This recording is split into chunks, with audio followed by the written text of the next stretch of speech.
Shalom, selamat pagi Bapak Ibu terkasih dalam Tuhan Yesus Kristus. Biarlah kita semua saat ini dengan keadaan sehat, dengan sukacita, amin. Sebab kita dalam lindungan Tuhan. Bila kita siapkan hidup kita untuk masuk ke dalam hadirat Tuhan. Terima kasih ya Tuhan. Saat ini Tuhan kami mau masuk dalam hadirat-Mu. Penuhi kami semua Tuhan, lawati kami. Terima kasih ya Bapa. Haleluya Tuhan. Saat ku masuk ke hadirat-Mu, bawa persembahan ke tempat kudus-Mu. Pujian ku naikkan, sembah ku berikan bagi-Mu Allah yang mulia. Kau layak ku menghargai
rindu terus di dalam hadirat-Mu ya Bapa, ya Labalayasik. Haleluya. Haleluya. Terima kasih Tuhan. Puaskan kami selalu Tuhan. Penuhi kami selalu ya Tuhan. Kami rindu Tuhan. Hidup kami terus memuliakan nama-Mu Bapa, ya Labalayasik. Haleluya. Terima kasih Roh Kudus. Terima kasih ya Tuhan, puaskan kami Tuhan melalui pujian. Bila sukacita surga memenuhi setiap kami ya Tuhan. Kami yang sakit boleh disembuhkan Tuhan.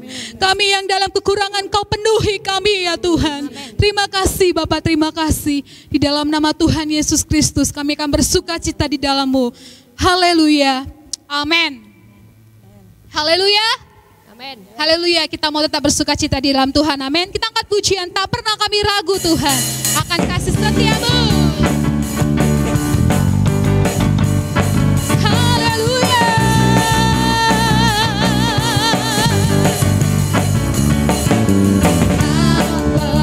Tak pernah ku ragu akan kesetiaan-Mu. Kau pegang hidupku. Sepenuh jiwa ku yakin dan percaya Kau tuntun langkahku. Amin. Yesus Kaulah Raja dalam hidup, berkuasa percaya untuk selamanya. Hanya Kau Tuhan, sumber kekuatan, kuasa-Mu tercurah bagiku senantiasa. Denganmu Tuhan, bukan berjalan dari kemuliaan sampai kemuliaan selamanya. Haleluya.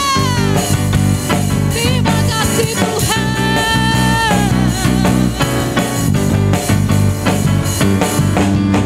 Tak pernah ku ragu akan kesetiaan-Mu. Kau pegang hidup seumur jiwaku. Kami yakin Tuhan, Kau tuntun langkahku. Katakan Yesus Kaulah Raja dalam hidup, berkuasa percaya untuk selamanya. Yesus Kaulah Raja dalam hidup, berkuasa percaya. Mari sama-samakan, katakan hanya Kau Tuhan, sumber kekuatan, kuasa-Mu tercurah bagiku senantiasa. Haleluya. Dari kemuliaan sampai kemuliaan, hanya Kau Tuhan, sumber berjalan, kuasa-Mu tercurah bagiku senantiasa. Denganmu Tuhan, bukan berjalan dari kemuliaan sampai kemuliaan. Sekali lagi, hanya Kau Tuhan, Kau sumber kekuatan kami, kuasa-Mu tercurah bagiku senantiasa. Denganmu Tuhan, bukan berjalan dari kemuliaan sampai kemuliaan selamanya. Haleluya. Terima kasih Tuhan. Haleluya. Berikan kemuliaan bagi nama Tuhan Yesus Kristus. Terima kasih Tuhan. Haleluya. Terima kasih Tuhan. Kasih setia-Mu tidak akan berubah-berubah. Haleluya. Amin. Kau yang layak kami tinggikan ya Tuhan. Haleluya. Sungguh besar setia-Mu, nyata di sepanjang hidupku. Darah-Mu telah layakkan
Tuhan. Benar ya Tuhan, Engkau yang kami tinggikan Tuhan di atas segala-galanya ya Bapa. Saat ini Tuhan, kami butuh firman-Mu, kami mau mendengar isi firman-Mu ya Tuhan. Kami siapkan hati kami buka hati kami buka pikiran kami ya Tuhan, untuk mendengarkan firman-Mu Tuhan. Terlebih pakai hamba-Mu Tuhan, urapi dia, berkati dia Tuhan. Apapun isi firman-Mu Tuhan yang kami dengar saat ini, itu boleh menjadi kekuatan dan jawaban dalam hidup kami ya Bapa. Terima kasih Roh Kudus, pimpin kami ya Tuhan. Pimpin kami ya Roh Kudus, haleluya Tuhan. Kami akan siapkan Tuhan hidup kami, hanya di dalam nama Tuhan Yesus Kristus, haleluya, amin.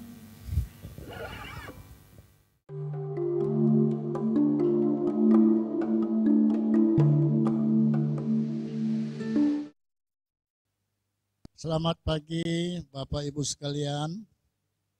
Kita sudah berada di minggu pertama untuk bulan yang ke-6 ini. Bulan ini sangat ditunggu-tunggu karena rencana pemerintah akan mulai mengizinkan dengan secara bertahap, ya, sehingga kita pun boleh bebas beribadah, walaupun dengan kondisi yang harus kita harus bersahabat dengan kondisi ini, ya, tidak lagi duduk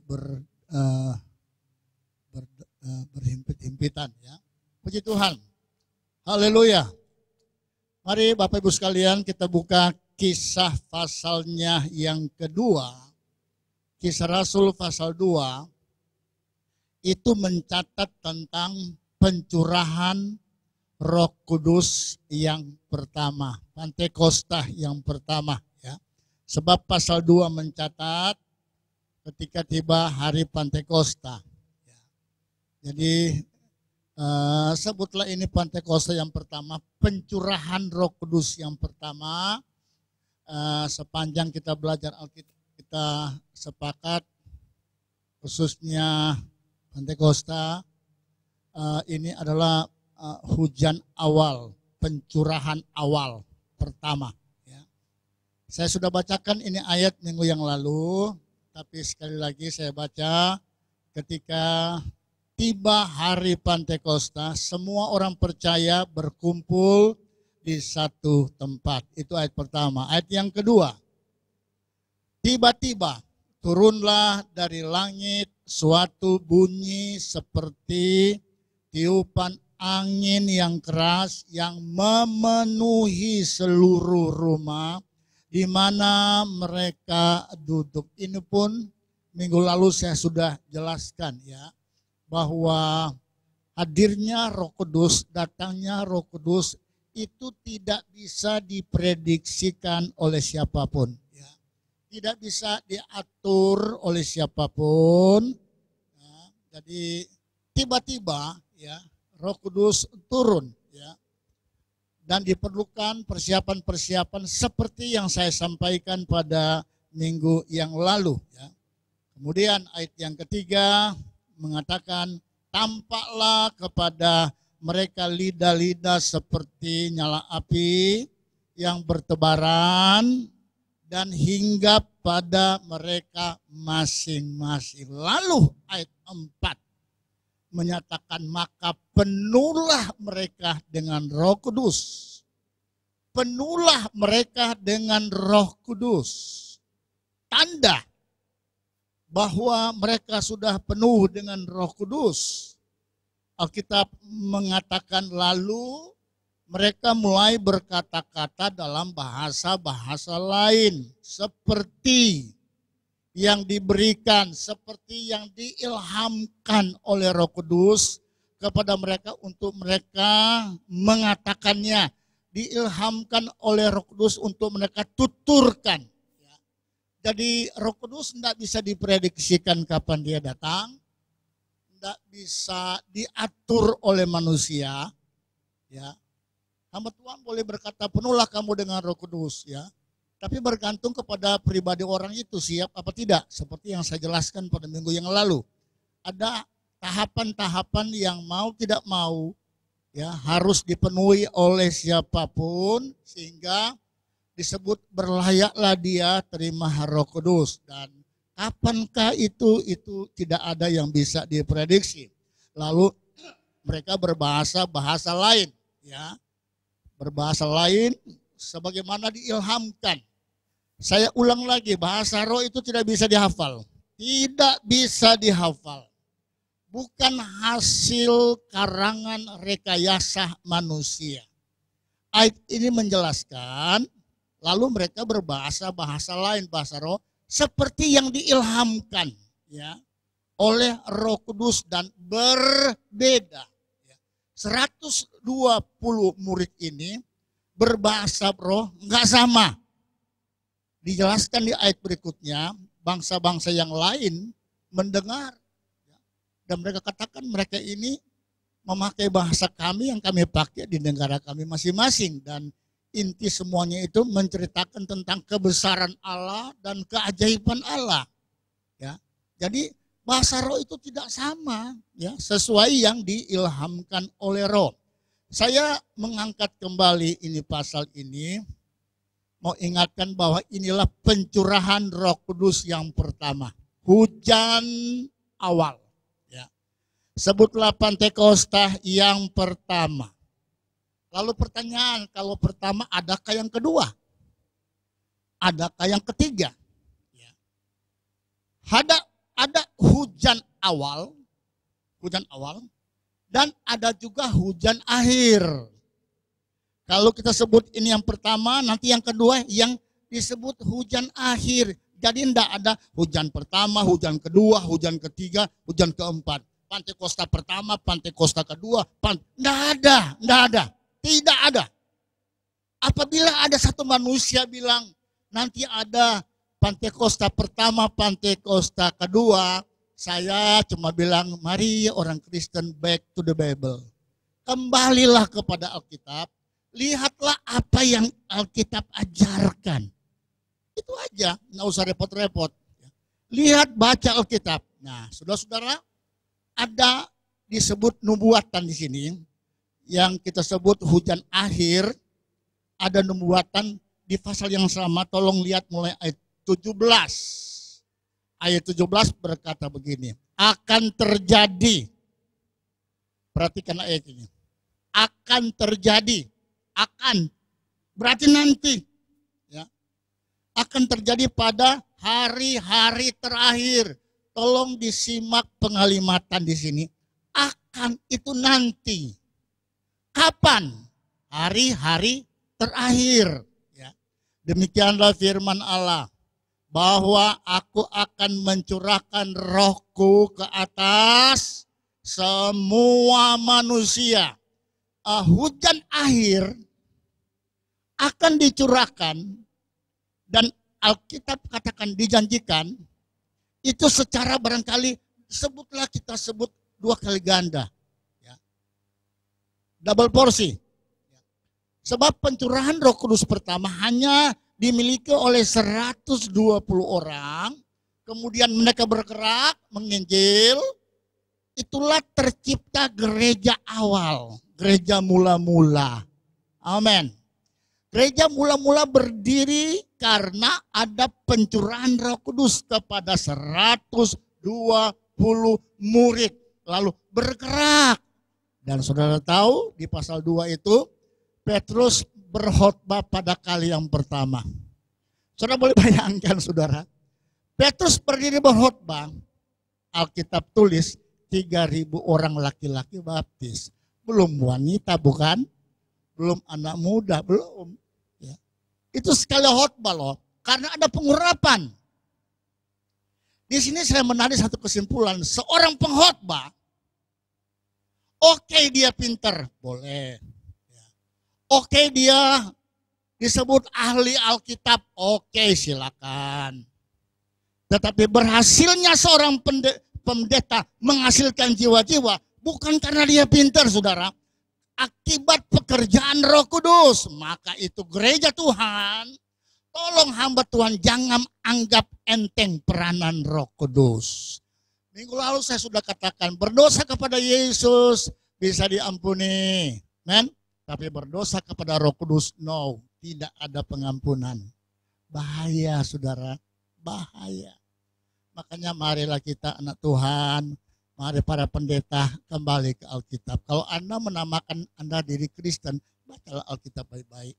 Sampaikan firman yang benar.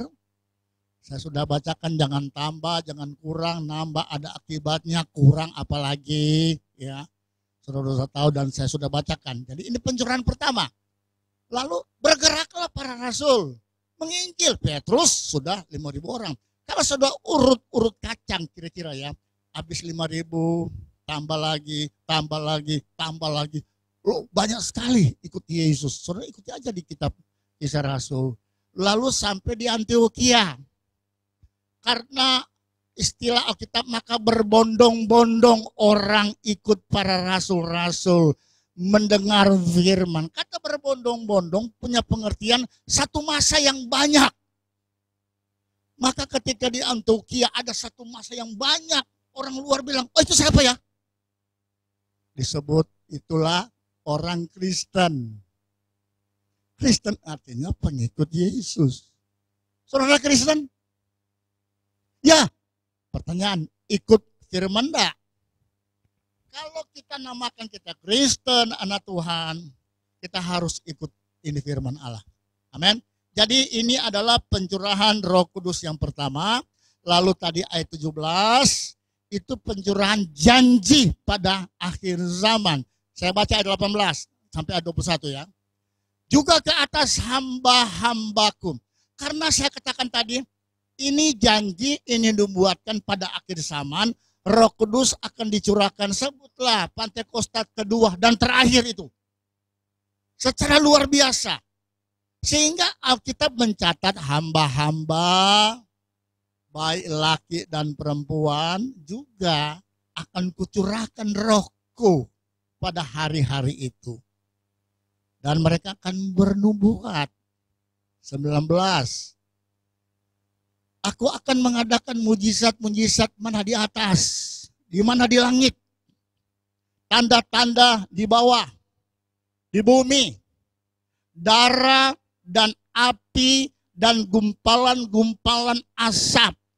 Makanya saya katakan bahwa ini pencurahan yang terakhir, double porsi. Maka bukan hanya kepada hamba-hamba saja, ada tanda-tanda di langit. Dan kita baca ini agak-agak sedikit mengerikan. Perhatikan ayat 20. Apa kata firman Allah? Matahari akan berubah menjadi gelap gulita. Bulan menjadi darah. Sebelum datangnya hari Tuhan. Hari yang besar dan mulia itu. Ayat terakhir ayat 21. Dan barang siapa. Haleluya. Ini ayat amat sangat disenangi oleh para penginjil-penginjil. Ini janji. Barang siapa yang berseru kepada nama Tuhan akan diselamatkan. Katakan amin. Saya pernah membacakan bahwa dunia mulai ribut dengan tanda-tanda zaman. Katanya sudah mau kiamat, ada corona, ya. Ada wabah-wabah burung gagak di Amerika. Konon ada wabah lebah di India. Saya lihat itu dia lihat ada tikus besar lari. Satu binatang kecil ini dia tangkap. Bayangkan tikus sebesar gini. Ya. Itu tawon kecil berguling-guling mati si tikus. Lalu saya dengar di Kalimantan lagi ada teman saya, anak buah saya kirim video di sungai itu tiba-tiba muncul terapung begitu banyak binatang aneh. Ketika ada yang tarik kayak lintah. Belum pernah terjadi. Saya berkata kepada jemaat sejak tanggal 31 di mana kita tidak bisa kebaktian karena hujan deras. Mengerikan, nanti kita masuk tahun ini dengan dikejutkan hal-hal yang mengejutkan. Akan ada lagi. Corona mau selesai, puji Tuhan sudah mau selesai. Tapi Bapak Ibu sekalian, ini jadi pelajaran. Nanti akan ada lagi selain corona. Karena Alkitab sudah tulis akan terjadi. Ya, akan terjadi. Akan ada kelaparan, akan ada resesi ekonomi. Saya membaca berita, kalaupun corona udah selesai, terjadi resesi ekonomi di beberapa negara. Orang mati kelaparan dan sebagainya. Jadi ini adalah janji atau nubuatan akan ada pencurahan Roh Kudus yang kedua, yang terakhir. Jadi Bapak Ibu sekalian, tidak ada istilah, ya. Ini saya cuma bilang berdasarkan Alkitab. Ini pencurahan pertama, ada pencurahan kedua, katanya ada ketiga. Itu tidak ada di Alkitab. Ini Pentakosta pertama. Oh, ini saya dapat berita nanti ada Pentakosta kedua, ketiga. Oh, terus aja sampai 1000. Tidak ada. Cuma 2, awal dan akhir. Apa saya bohong? Anda Kristen. Alkitab kita sama, baca aja Alkitab. Ada awal dan ini adalah akhir. Tidak ada lagi. Sesudah ini tidak ada. Tidak ada. Tidak ada. Ya. Jadi ini adalah janji pencurahan Roh Kudus yang kedua yang luar biasa terjadi. Tolong kita kembali ke ayat 17. Ada lain yang saya mau tekankan di sana. Ayat 17 dikatakan akan terjadi pada hari-hari terakhir. Pada hari terakhir bahwa aku akan mencurahkan Rohku ke atas semua manusia, hari-hari terakhir. Alkitab terjemahan lama menulis, maka firman Tuhan bahwa akan berlaku kelak, ini hari-hari terakhir, pada akhir zaman. Kalimat di terjemahan baru firman Tuhan berkata, kalimat hari-hari terakhir di salinan Bode dipakai pada akhir zaman. Saudara-saudara orang Kristen, saudara mungkin berkata, aduh sekarang banyak terjemahan baru bagus. Tapi saudara-saudara, ada kata-kata yang di terjemahan lama disalin ke terjemahan baru yang penting, itu hilang maknanya. Hilang. Hanyalah orang yang tahu Alkitab, ini sudah hilang ini. Sebab Alkitab kalau kalimat diganti, hilang, pengertian akan hilang. Ya. Pelan tapi pasti ini akan lama-lama berubah kebenaran-kebenaran firman Allah ini. Jadi terjemahan lama pakai kata akhir zaman aku akan mencurahkan Rohku. Itu Alkitab terjemahan lama. Kemudian ayat 18. Ayat 18 juga ke atas hamba-hambaku dan seterusnya dan seterusnya. Ya.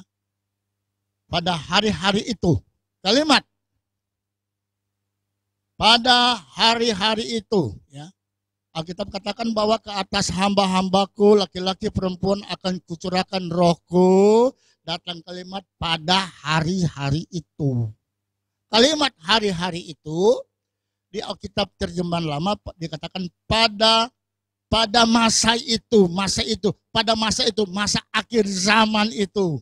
Saudara, sekali lagi kita berada di akhir dari akhir zaman. Ibarat saya tarik begini ya. Kita ada di akhir zaman.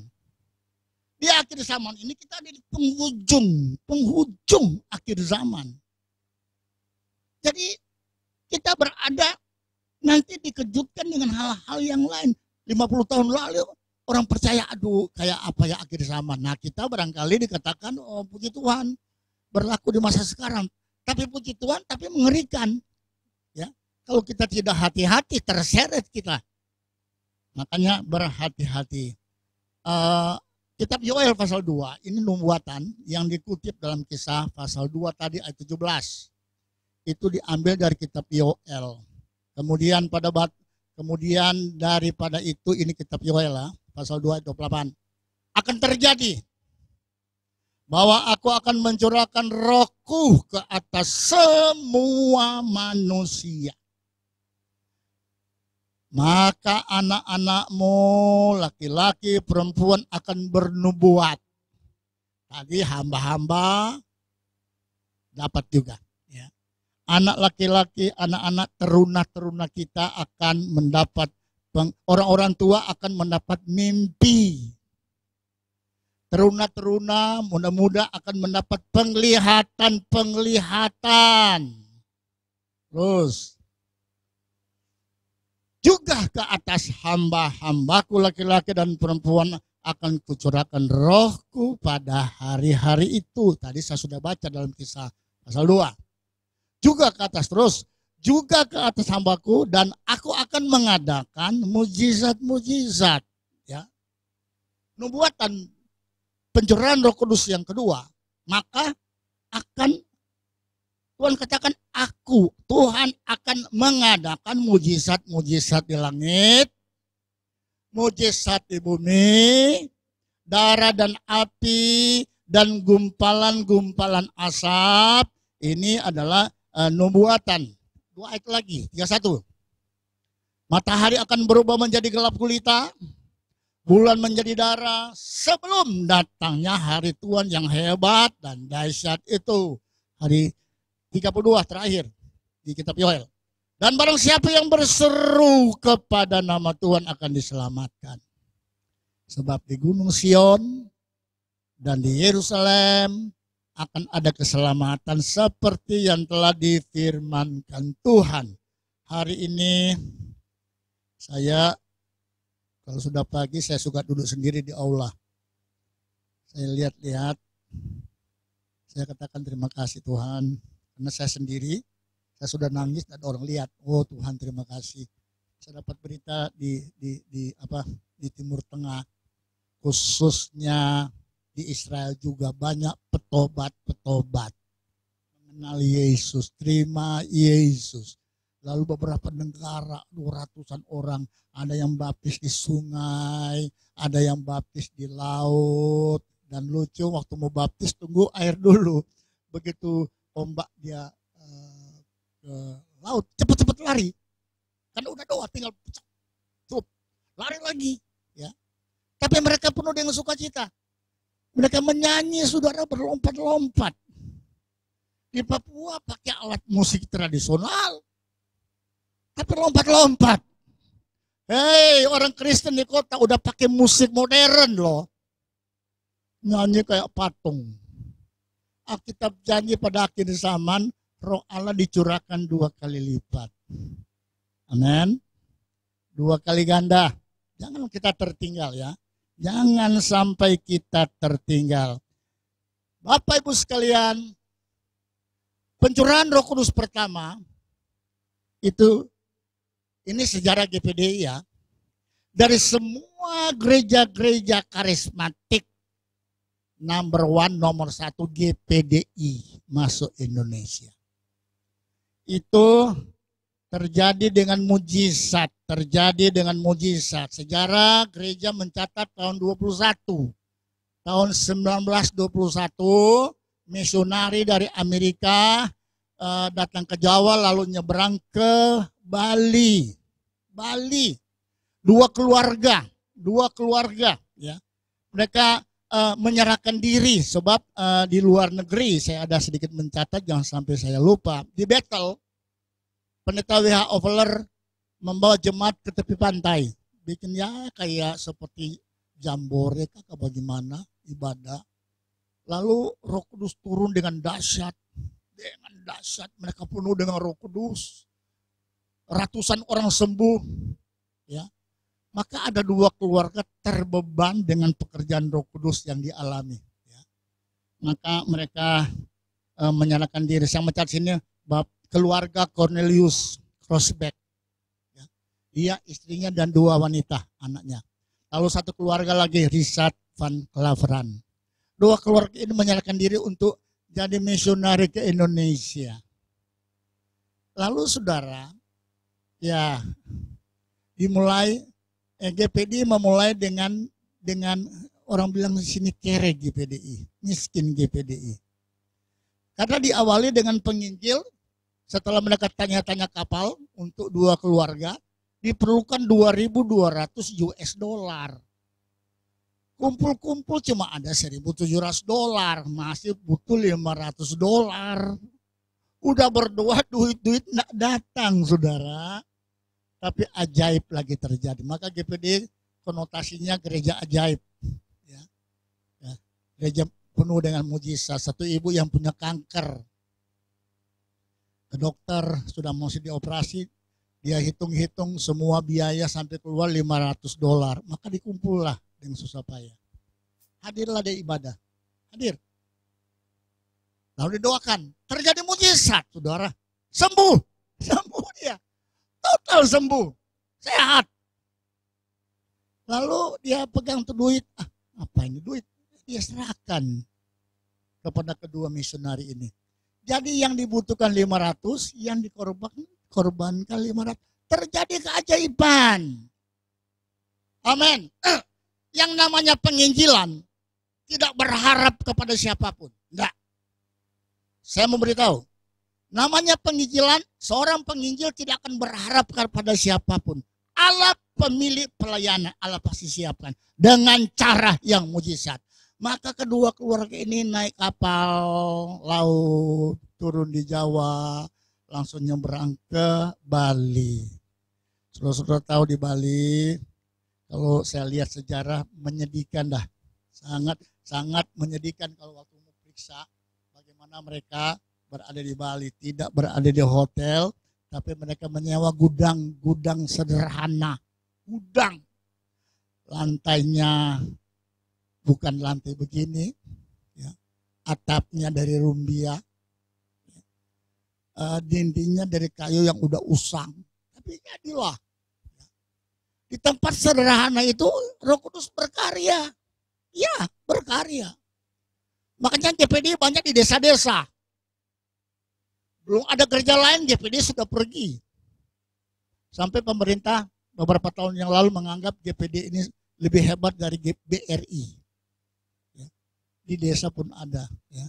Jangankan desa, saudara, dusun pun ada. Jangankan dusun, di mana ada manusia, di suku-suku terasing, suku anak dalam, ada di sana, ada pelayan. Kan mereka manusia yang perlu diselamatkan.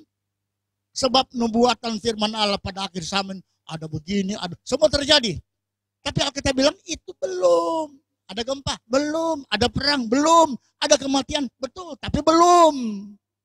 Tetapi Injil Matius mengatakan apabila Injil itu sudah diberitakan, semua manusia sudah dengar Injil. Hati-hati. Kiamat lagunya ini. Kalau sudah dengar Injil. Jadi saya suka bilang sama teman-teman di penginjilan, kita ini penggenap nubuatan terakhir. Kita beritakan firman kemanapun, di pulau kecil pun saya masuk, ya. Tidur di lantai pun saya laju, oke. Malam tidak mau makan karena kondisi, nggak masalah, tidak mau mati kalau nggak makan satu malam. Seorang pendeta biasa puasa, no problem. Yang menyenangkan kalau ada jiwa boleh bertobat. Katakan amin. Amin. Jadi ini sejarah GPDI, saudara. Maka tahun depan, tahun 21, Tuhan pasti tolong GPDI merayakan 1 abad masuk Indonesia. Sudah datang GPDI, lalu beberapa tahun kemudian muncul karismatik, muncul. Jadi awalnya GPDI loh. Ya, saya harus katakan sejarah yang benar. Namanya dia gereja karismatik, dia tahu awal itu GPDI. Ya. Makanya sudah bertahan. Ya. Kurang lebih 10 tahun yang lalu GPDI aja sudah 13.000 sidang, mendekati 14.000. 10 tahun ini ya sudah sekitar 20.000 sidang jemaat. Mau di kota, mau di desa, dimanapun ada manusia, di sana ada pelayan Tuhan. Haleluya. Pekerjaan Roh Kudus yang memampukan para pendeta-pendeta, pelayan-pelayan berada di desa-desa yang secara manusia kayaknya nggak bisa hidup. Tapi karena ada Roh Kudus, kehidupan itu ada. Haleluya. Haleluya. Sekarang, sudah penuh Roh Kudus? Belum? Sudah. Saya hari ini mau bahas tentang kalau kita mau penuh Roh Kudus, Minggu lalu saya sudah bicara syarat-syarat, bukan? Bertobat, baptis, dan sebagainya. Nah sekarang, kalau seseorang sudah penuh Roh Kudus, ada tanda. Yang saya baca tadi kan, berbahasa roh. Lalu, ada buah Roh Kudus. Tidak sembarangan orang bilang saya sudah penuh Roh Kudus. Lihat dulu, Anda sudah penuh Roh Kudus? Bagus. Kita lihat ada buah-buah Roh Kudus enggak? Kalau enggak ada, dipertanyakan. Nah, mari kita buka Galatia pasal 5 ayat 22 sampai 26. Tetapi buah roh ialah kasih. Sudah punya Roh Kudus? Sudah. Ada kasih? Dipertanyakan. Kasih. 2, sukacita. Damai, sejahtera. Ini buah Roh Kudus loh. Jadi kalau orang bilang saya sudah punya Roh Kudus, kita lihat aja ada buah-buah Roh Kudus enggak? Ada kasih dia enggak? Ada sukacita enggak? Ada damai sejahtera enggak?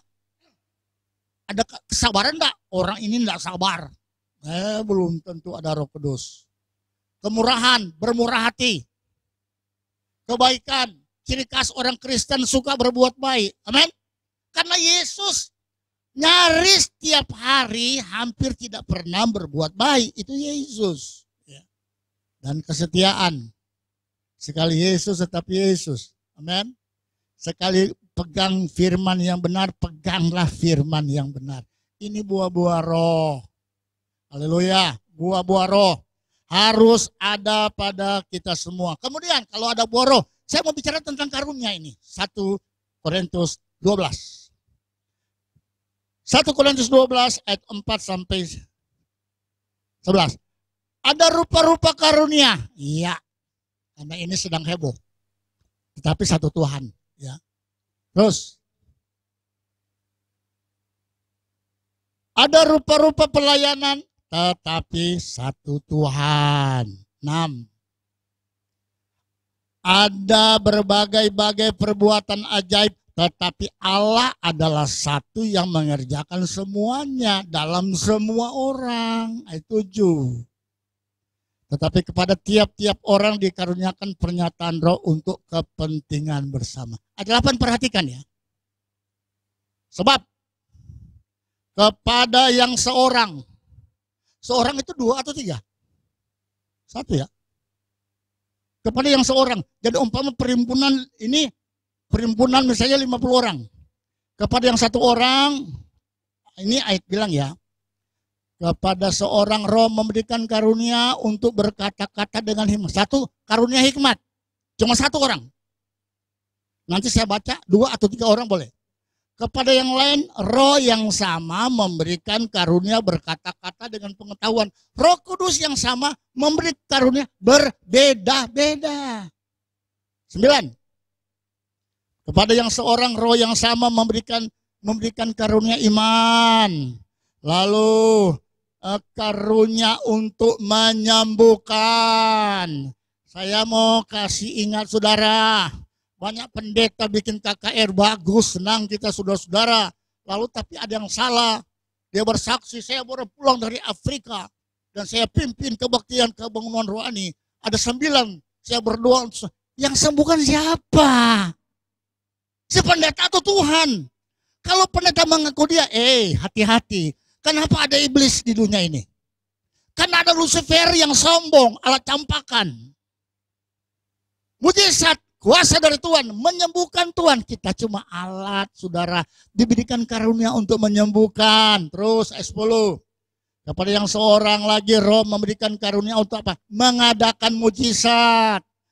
Saya kalau mau cerita mujizat, aduh, berapa hari nggak cukup. Betul. Benar. Satu waktu saya menginjil di Curup. Di gedung. Hari pertama terjadi mujizat. Hari kedua para tukang santet. Saya baru tahu itu daerah santet. Mereka mau lawan. Hari kedua di belakang tembok. Tukang santet ada di belakang. Mau nyantet saya. Yang kena cuma listrik. Mati.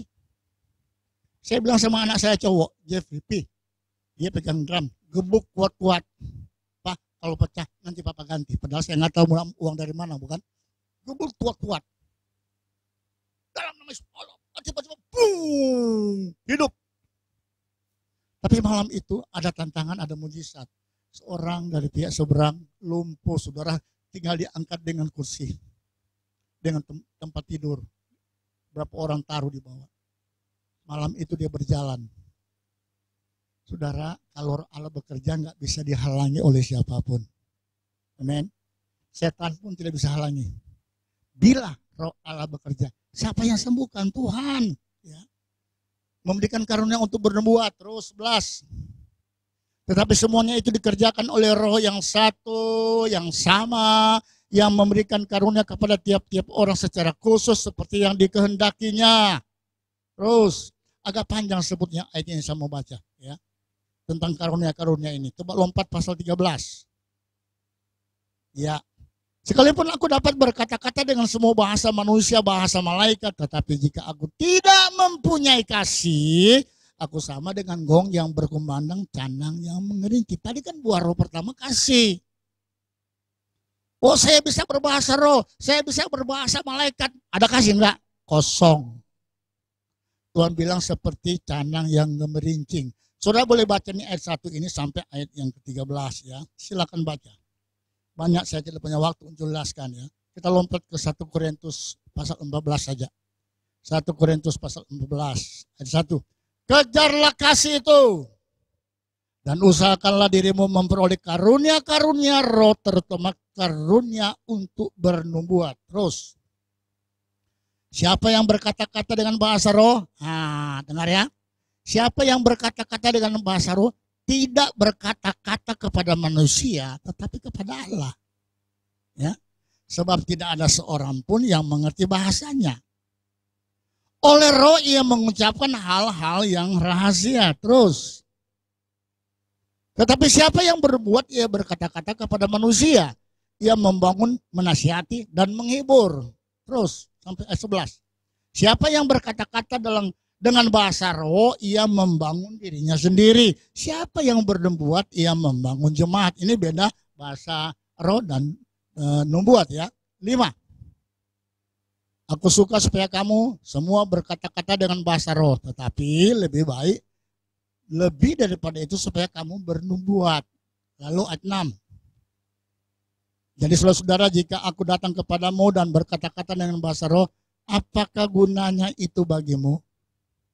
Jika aku tidak menyampaikan kepadamu pernyataan Allah atau pengetahuan atau nubuat atau pengajaran. Terus, sama halnya dengan alat musik dan seterusnya. Lompat lagi. 8. Atau jika nafiri tidak mengeluarkan bunyi dan seterusnya. Ini ilustrasi ya dipakai. Ayat 10. Ada banyak, entah berapa banyak macam bahasa di dunia. Sekalipun demikian tidak ada satupun di antaranya yang mempunyai bunyi yang tidak berarti. Maka ayat 11 menjelaskan, tetapi jika aku tidak mengetahui arti bahasa itu, aku menjadi orang asing bagi dia. Halo, yang berbahasa roh, kata Paulus, dia dan aku jadi orang asing. Saya dengan dia orang asing, dia dan bagi saya. Karena apa? Dia yang mempergunakan dan dia orang asing bagiku. Bahasa roh harus diterjemahkan, saudara. Harus diterjemahkan. Harus. Siapa bilang tidak perlu? Ya. Harus diterjemahkan. Terus. Sampai ayat 19 lah. Karena itu barang siapa berkata-kata dengan bahasa roh, ia harus berdoa. Supaya kepadanya diberikan juga karunia untuk menafsirkannya. Bahasa roh. Lalu, dimengerti enggak? Enggak. Ada yang tafsirkan enggak? Enggak, itu bohong. Ini ayat bilang loh saudara. Kalau berbahasa roh, maka ada yang mentafsirkan bahasa roh itu. Ayat 14. Sebab jika aku berdoa dengan bahasa roh, maka rohku lah yang berdoa. Tetapi akal budiku tidak berdoa. Terus, sampai ayat 19. Jadi apakah yang harus kubuat? Aku akan berdoa dengan rohku, tetapi aku akan berdoa juga dengan akal budiku. Aku akan menyanyi, memuji dengan rohku, tetapi aku akan menyanyi, memuji juga dengan akal budiku. 16. Sebab jika engkau mengucap syukur dengan bahasa rohmu itu, bagaimana orang biasa yang hadir sebagai pendengar dapat mengatakan amin, nggak ngerti yang disampaikan tadi. Ya. Terus 17. Sebab sekalipun pengucapan syukurmu itu sangat baik, tetapi orang lain tidak dibangun olehnya. 18. Aku mengucap syukur kepada Allah bahwa aku berkata-kata dengan bahasa roh lebih daripada kamu sekalian. Maka dengarlah baik-baik ayat 19. Tetapi dalam pertemuan jemaat, aku lebih suka mengucapkan 5 kata yang dapat dimengerti untuk mengajar orang lain, daripada beribu-ribu dengan bahasa roh.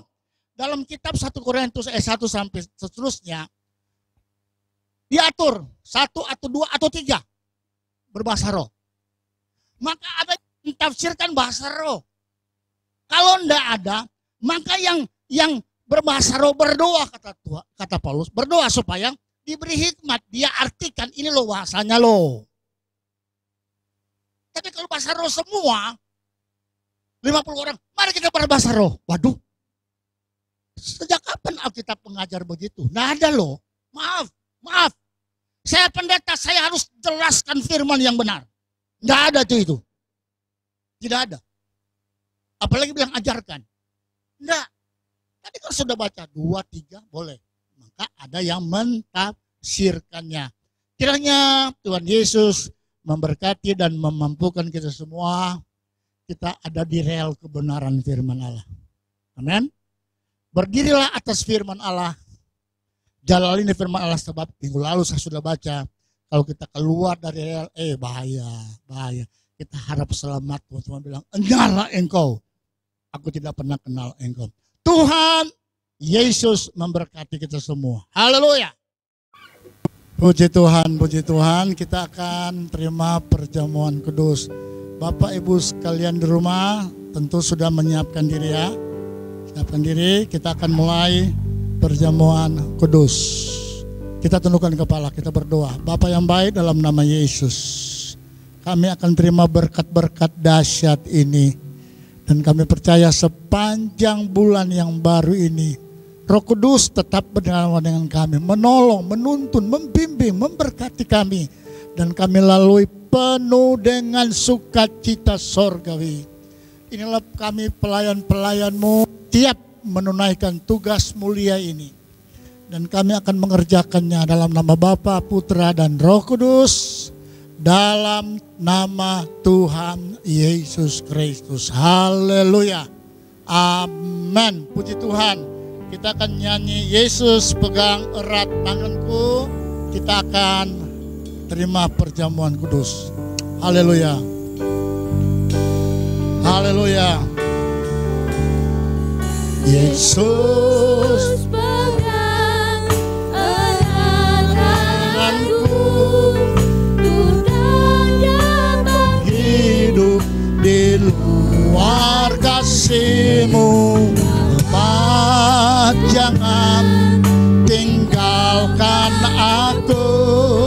Engkau alasan selama ku hidup. Yesus pegang erat tanganku. Haleluya. Yesus pegang erat tanganku. Ku tak dapat hidup di luar kasih-Mu. Bapa, jangan tinggalkan aku. Engkau alasan ku hidup. Amin. Haleluya. Yesus pegang erat tanganku. Ku tak dapat hidup di luar kasih-Mu. Bapa, jangan tinggalkan aku. Engkau alasan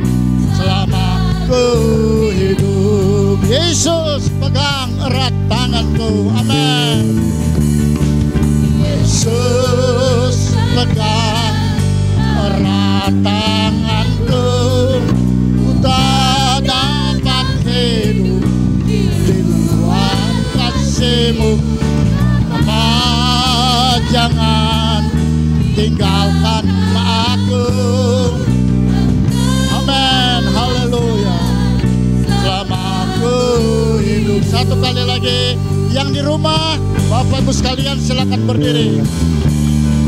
Yesus pegang erat tanganku, ku tak dapat hidup di luar kasih-Mu.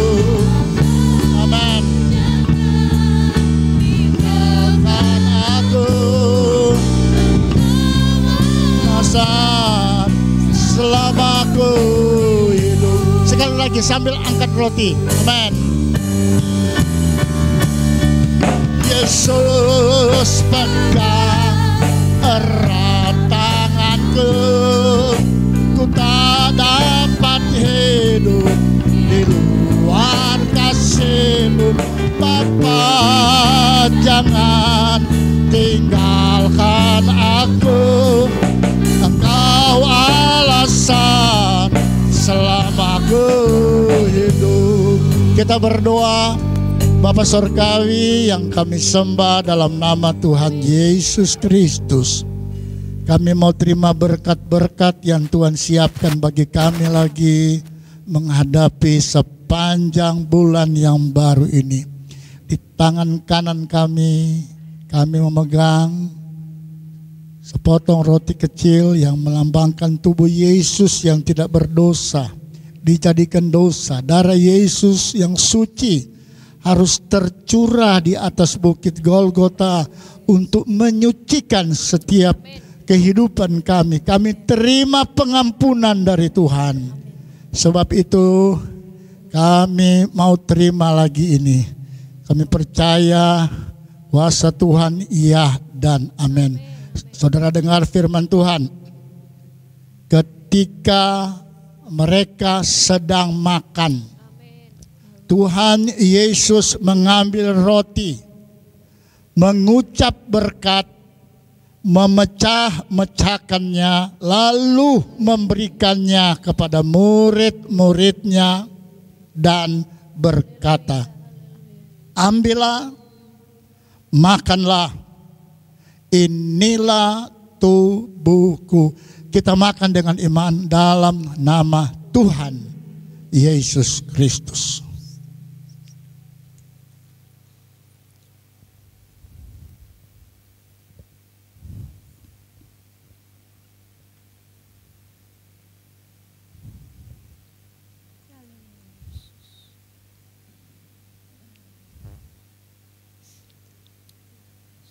Cawan minuman angkat. Dengarkanlah firman Tuhan.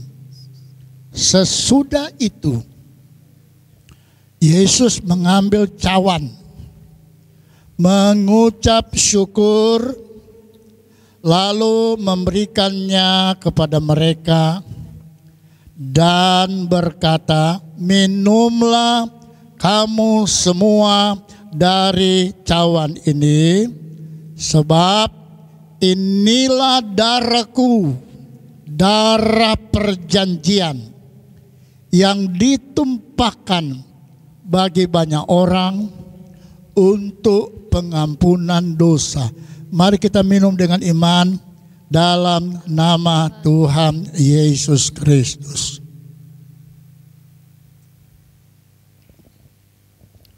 Terima kasih ya Tuhan,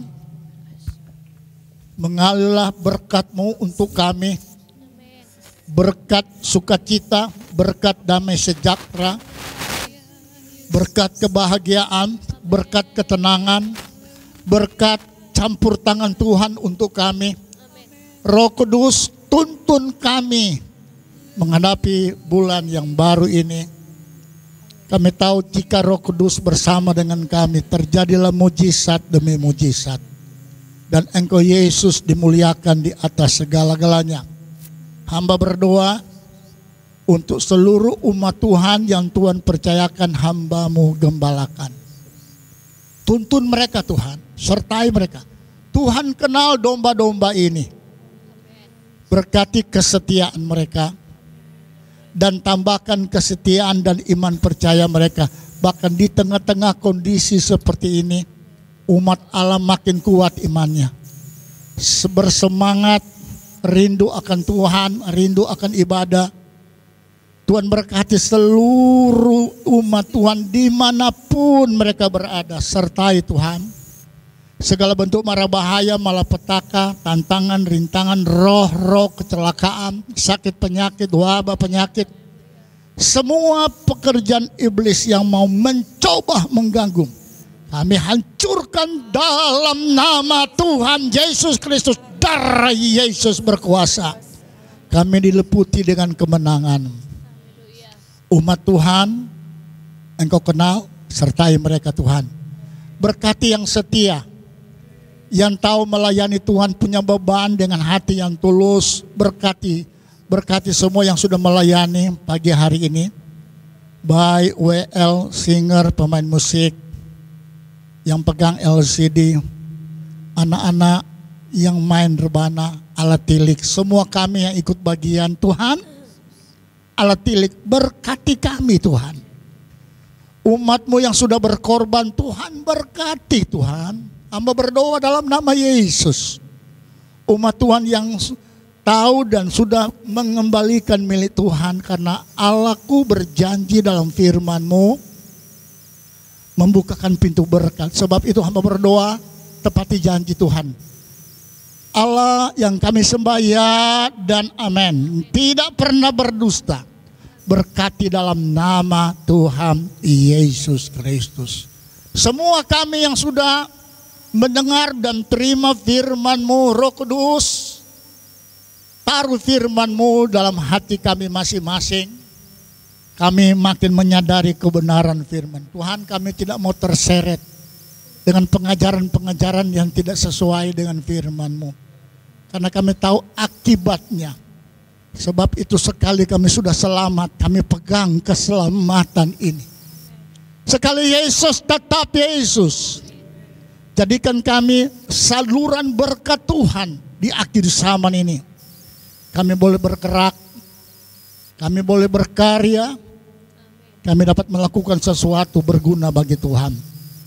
Terpujilah Tuhan buat selama-lamanya. Kami akhiri ibadah bersyukur dan berterima kasih dalam nama Tuhan Yesus Kristus. Sidang jemaat Tuhan, terimalah berkat rahmat yang daripada Allah Bapa, kasih sayang dari Tuhan kita Yesus Kristus, persekutuan Roh Kudus tetap menyertai, menuntun, membela, memberkati dengan berkat-berkat yang dahsyat.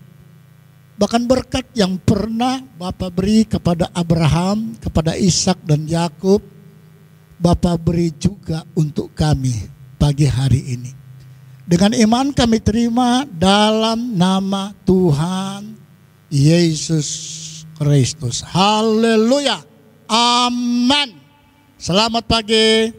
Tuhan Yesus memberkati. Puji Tuhan.